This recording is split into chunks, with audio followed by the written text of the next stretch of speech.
चलिए सीधे आपको बीजेपी की प्रेस कॉन्फ्रेंस में लिए चलते, सुनवाते हैं। आज मैं कुछ चीजों को रिकॉल कर रहा हूं आपके माध्यम से, जो देश में जाना चाहिए। इंदिरा गांधी का इलेक्शन रायबरेली से सेट असाइड हो गया इलाहाबाद हाई कोर्ट के द्वारा। इंदिरा जी सुप्रीम कोर्ट आई उसके खिलाफ, उनको स्टे नहीं मिला।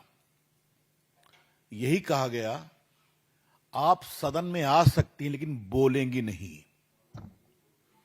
अब आप समझ सकते हैं कि बड़ा फेमस जस्टिस कृष्णा अय्यर का ऑब्जर्वेशन था।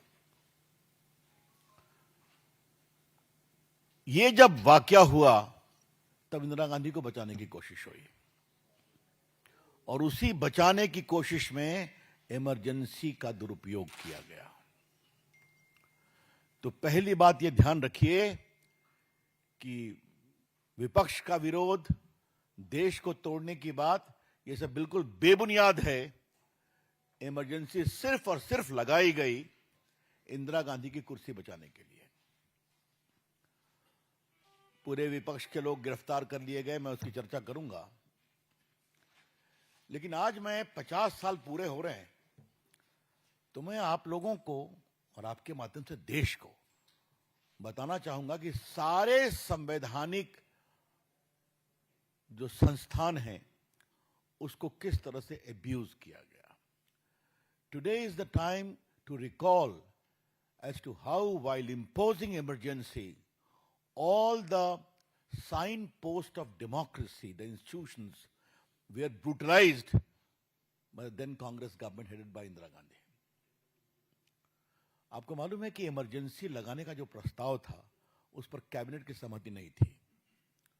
रात के अंधेरे में फखरुद्दीन रही अहमद तत्काल राष्ट्रपति से दबाव देकर साइन कराया गया, और सुबह 6 बजे पोस्ट फैक्टो अप्रूवल के लिए कैबिनेट की मीटिंग बुलाई गई। उसके बाद सभी नेताओं की गिरफ्तारी हुई, आरएसएस पर बैन लगा। क्या जेपी, क्या मोरारजी भाई, क्या अटल जी, क्या आडवाणी जी, जॉर्ज फर्नांडिस तो संघर्ष कर रहे थे, मधु दंडवते, ये सभी गिरफ्तार हुए। मित्रों,